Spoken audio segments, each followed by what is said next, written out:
अब हम लोग आते हैं यहाँ पे नेक्स्ट। नेक्स्ट होता है यहाँ पे मेंबरशिप टेस्ट। तो ये भी काफ़ी सिंपल होता है। ये देखिए सिंटेक्स होता है, काफ़ी सिंपल सा सिंटेक्स है यहाँ पे। आइटम इन कलेक्शन, तो यहाँ पे देखिए एक कलेक्शन हो गया। अगर इसके अंदर चेक करना है कोई आइटम है कि नहीं है, तो सिंपल यहाँ पे देखिए इन कीवर्ड होता है, इसका हम लोग इस्तेमाल करते हैं। यहाँ पे देखिए ऐसा लिखा गया है कि 35 इन ए, तो यहाँ पे चेक करेगा कि 35 है क्या, तो आप देखेंगे 35 तो है, तो यहाँ पे आ जाएगा ट्रू। ध्यान रखिए जब भी हम लोग यहाँ पे मेंबरशिप टेस्ट लेते हैं तो यहाँ पे आंसर आएगा बुलियन में ट्रू या फॉल्स। अगर रहेगा तो आ जाएगा ट्रू, नहीं रहेगा तो आ जाएगा फॉल्स। जैसे देखिए यहाँ पे 54 इन ए, तो 54 देखिए कहीं पे है क्या, नहीं है, तो यहाँ पे आंसर क्या आ जाएगा फॉल्स, क्योंकि नहीं है। और यहाँ पे एक और होता है नॉट इन। नॉट इन क्या करेगा, जस्ट इसका अपोजिट करेगा।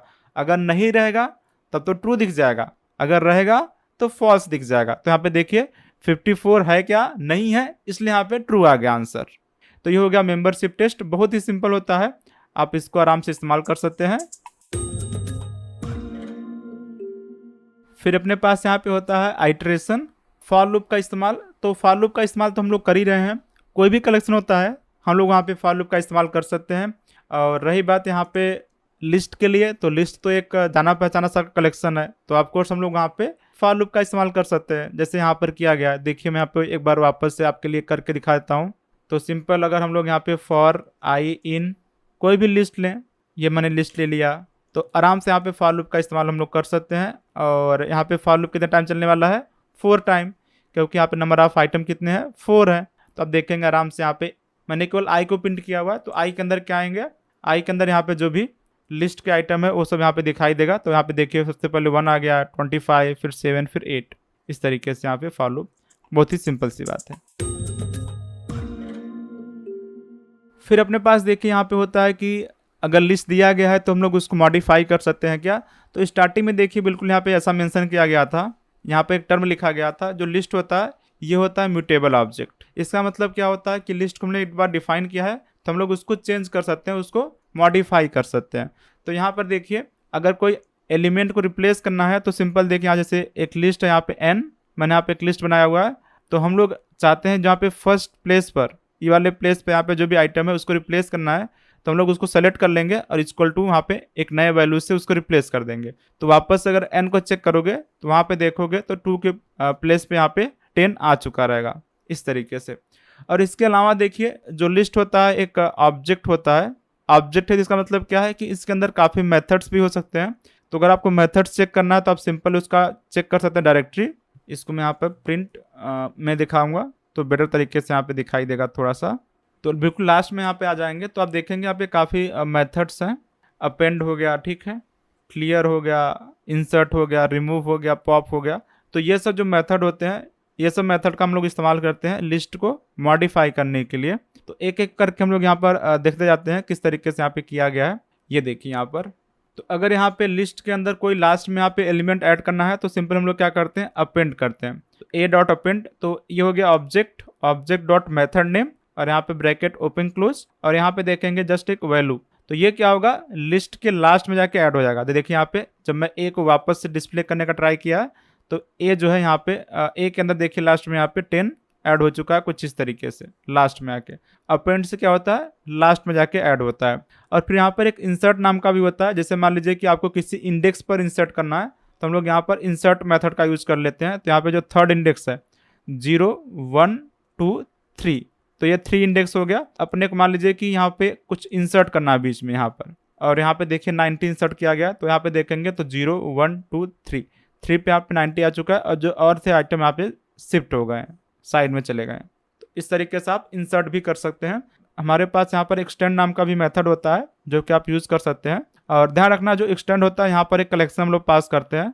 यहाँ पर लिस्ट पास किया गया, आप यहाँ पे कुछ भी पास कर सकते हैं, स्ट्रिंग भी पास कर सकते हैं, ट्यूपल भी पास कर सकते हैं, बशर्ते कि एक कलेक्शन होना चाहिए। तो मैंने यहाँ पर कलेक्शन पास कर दिया, तो ये क्या होगा, एक एक आइटम आके यहाँ पे इस तरीके से ऐड हो जाएगा पीछे से। तो देखिए यहाँ पे 12 आ चुका है, 5 आ गया है, 3 आ चुका है बी के अंदर।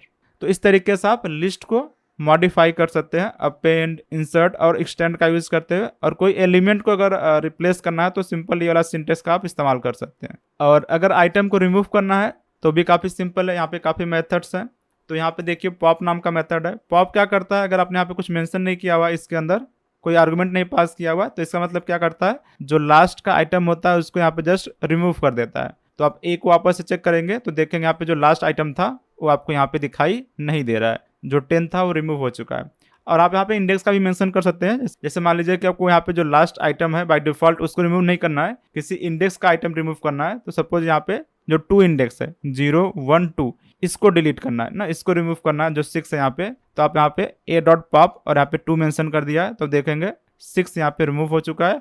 ए हम लोग यहाँ पे देखा हुआ है, तो आपको यहाँ पे 6 नहीं दिखाई दे रहा है। और फिर यहाँ पर होता है एक रिमूव नाम का मेथड। रिमूव क्या करता है कि यहाँ पे आप आइटम मेंशन करते हैं, ध्यान रखना, जो पॉप था वहाँ पे आपने इंडेक्स मेंशन किया हुआ था, जो रिमूव रहेगा यहाँ पे आप मेंशन करेंगे आइटम को। तो अगर आपको आइटम पता है, जैसे मान लीजिए कि आपको यहाँ पे 90 जो कि एक आइटम है लिस्ट के अंदर, उसको आपको डिलीट करना है, तो सिंपल आप a.remove और उसको मेंशन कर देंगे। तब देखेंगे कि ए वापस से आप प्रिंट कर रहे हैं तो ए के अंदर से यहाँ पे 90 डिलीट हो चुका है। तो आप रिमूव का भी यूज कर सकते हैं अगर आपको एलिमेंट से डिलीट करना है। फिर यहाँ पे देखिए क्लियर नाम से होता है a.clear। तो ये क्या करता है, जितने भी आइटम रहेंगे सारे आइटम को डिलीट कर देगा, जो लिस्ट रहेगा बिल्कुल खाली हो जाएगा। तो यहाँ पे देखेंगे एक आप देख रहे हैं तो एक खाली लिस्ट आ चुका है, एक एम्प्टी लिस्ट आ चुका है इस तरीके से। और यहाँ पे देखिए जो डेल कीवर्ड होता है आप उसका भी इस्तेमाल कर सकते हैं अगर आप चाहें तो डेल A1। तो A1 से मतलब क्या होगा, जो सेकंड आइटम रहेगा इसका ये डिलीट कर देगा। तो ए को आप प्रिंट करेंगे तो ए जो है आपका यहाँ पे ये बन जाएगा अभी के लिए।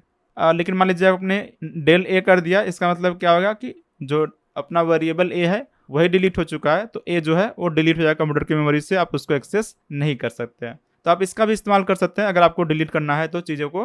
तो इस तरीके से आप लिस्ट को मॉडिफाई कर सकते हैं। हमारे पास काफ़ी मेथड्स हैं, आप उसका इस्तेमाल करते हुए लिस्ट को आप मॉडिफाई कर सकते हैं। फिर यहाँ पे देखिए एक और ऑपरेशन होता है जिसको हम लोग बोलते हैं कॉन्काटेनेशन। यहाँ पे बेसिकली क्या होता है, जो प्लस साइन होता है उसका भी आप इस्तेमाल कर सकते हैं। दो लिस्ट के लिए अगर यहाँ पे प्लस साइन का इस्तेमाल किया गया है तो देखिए इस तरीके का यहाँ पर रिजल्ट आता है। जो भी आइटम रहेंगे इस तरीके से यहाँ पर एक लिस्ट के अंदर आ जाएंगे, और यहाँ पर भी फर्स्ट लिस्ट का आइटम है और यहाँ पे सेकेंड लिस्ट का आइटम इस तरीके से आ जाता है। इस वाले ऑपरेशन को बोलते हैं हम लोग कॉन्काटेनेशन बोलते हैं, जब भी हम लोग प्लस का यूज़ करते हैं तो। और यहाँ पे अगर मल्टीप्लाई जो होता है अपना ऑपरेशन उसको कर रहे हैं तो यहाँ पे क्या होता है, जो भी आइटम रहेंगे वो रिपीट हो जाएंगे 1 2 3, क्योंकि मैंने यहाँ पे 3 से मल्टीप्लाई किया तो यहाँ पे 3 टाइम इस तरीके से रिपीट हो जाएंगे। तो ये हो गया